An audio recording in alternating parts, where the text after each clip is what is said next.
In this episode, we shift from learning new material to strengthening what you have already built, because knowledge that cannot be recalled quickly is not reliable under exam pressure. Spaced retrieval is the practice of deliberately recalling information from memory at increasing intervals, rather than passively rereading notes. You have already encountered the core ideas of assets, threats, vulnerabilities, controls, risk, likelihood, impact, policies, standards, and procedures. Now the goal is to make those ideas feel automatic and connected. Rapid recall does not mean rushing blindly. It means training your brain to retrieve accurate concepts with confidence. This kind of practice mirrors what happens during the GISF exam, where you must interpret a scenario and quickly apply foundational principles. The stronger your retrieval pathways, the calmer and more efficient your thinking becomes. Before we continue, a quick note. This audio course is a companion to our course companion books. The first book is about the exam and provides detailed information on how to pass it best. The second book is a Kindle-only ebook that contains 1,000 flashcards that can be used on your mobile device or Kindle. Check them both out at Cyber.Me in the Bare Metal Study Guide series. Next, mentally reconstruct the asset threat vulnerability control chain. An asset has value to the organization. A threat is a potential source of harm. A vulnerability is a weakness that allows the threat to succeed. A control is a safeguard that reduces likelihood or impact. Practice explaining this chain without reading it, and then imagine a short scenario to apply it. For example, if customer data is stored on a public-facing server, that data is the asset. A malicious actor attempting to exploit outdated software is the threat. The outdated software is the vulnerability. Applying security patches or restricting access is the control. When you can map these components smoothly, you demonstrate real understanding rather than memorization. Now connect that chain to risk. Risk is the combination of likelihood and impact. Without looking at any notes, explain what increases likelihood. Exposure to the internet, weak authentication, and unpatched systems all increase probability. Now explain what increases impact.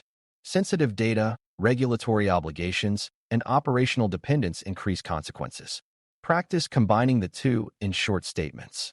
A highly exposed system containing sensitive data presents high risk because likelihood and impact are both elevated. This mental compression into a single clear sentence builds exam-ready thinking. You are training yourself to move from detail to summary quickly and accurately. Shift your attention to risk treatment strategies and recall the four primary options: avoidance, mitigation, transfer, and acceptance. Define each from memory. Avoidance eliminates the risky activity entirely. Mitigation reduces likelihood or impact through controls. Transfer shifts financial consequences to another party, often through insurance or contracts. Acceptance acknowledges the risk without further action because it falls within tolerance. Now test your recall by inventing an example for each. Choosing not to store certain data is avoidance. Implementing multi-factor authentication is mitigation. Purchasing cyber insurance is transfer. Deciding to monitor a minor issue without immediate action is acceptance. This repetition strengthens your ability to distinguish these choices under time pressure. Move next to policies, standards, and procedures. Without reviewing previous material, define each in sequence. A policy sets high-level direction and intent. A standard defines mandatory minimum requirements that support policy. A procedure provides detailed step-by-step instructions for performing tasks. Now test your understanding by classifying examples in your mind. A statement that all sensitive data must be protected reflects policy. A requirement that passwords meet a specific length reflects a standard. Instructions on how to process an access request reflect a procedure. Rapid classification like this is often required in multiple-choice questions where distractor answers mix these terms deliberately. Spaced retrieval also benefits from linking concepts together rather than recalling them in isolation. For instance, connect risk management to policies. Policies express leadership's risk tolerance and expectations. Standards and procedures operationalize that tolerance into daily action. Controls mitigate risk by addressing vulnerabilities, which are identified through risk analysis. When you can describe these relationships smoothly, you move beyond memorizing definitions and into systems thinking. Systems thinking is often what exam scenarios are testing, because real-world security problems rarely appear as single disconnected facts. Practice articulating these connections out loud, even briefly, because speaking reinforces integration. Another effective technique is to reverse the recall process. Instead of starting with definitions, start with a scenario and work backward. Imagine a company suffers a ransomware attack that disrupts operations. Identify which CIA property is primarily affected. Availability is disrupted. Now identify the asset. Critical systems or data. Identify the threat. Malicious ransomware actors. Identify possible vulnerabilities. Unpatched systems or poor email filtering. Identify potential controls. Regular patching, email filtering, backups. Identify the risk treatment that backups support. Mitigation by reducing impact. This backward mapping trains flexible thinking and helps you avoid being locked into a single recall pattern. It is also helpful to test yourself under mild time pressure to simulate exam conditions. Give yourself a short window, perhaps 1 minute, to explain a concept clearly and accurately. If you hesitate or struggle, mark that topic for another review session.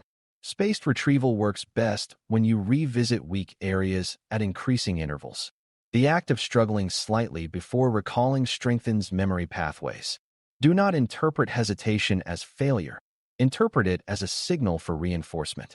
Over time, you will notice that recall becomes smoother and faster, which is exactly what you want before exam day. As you continue practicing, vary the order of topics. Do not always review them in the same sequence, because predictable order can create false confidence. Mix risk with governance, then cryptography with network concepts, once those are introduced. The goal is flexible retrieval, not rehearsed performance. Flexible retrieval means you can access knowledge no matter how a question is framed. This flexibility is crucial because exam questions often combine ideas in unexpected ways. By practicing varied recall, you prepare your brain to adapt quickly. Another powerful method is to teach an imaginary learner. Explain confidentiality to someone who knows nothing about security. Describe risk treatment choices to a colleague who only understands business language. When you simplify without losing accuracy, you deepen your mastery. Teaching forces clarity and exposes gaps more effectively than silent review. It also builds confidence because you hear your own explanations becoming clearer over time. Confidence reduces anxiety, and reduced anxiety improves recall, creating a positive cycle. Do not neglect reviewing small distinctions, because many exam questions hinge on subtle differences. Threat versus vulnerability, policy versus standard, mitigation versus transfer. Practice contrasting them directly.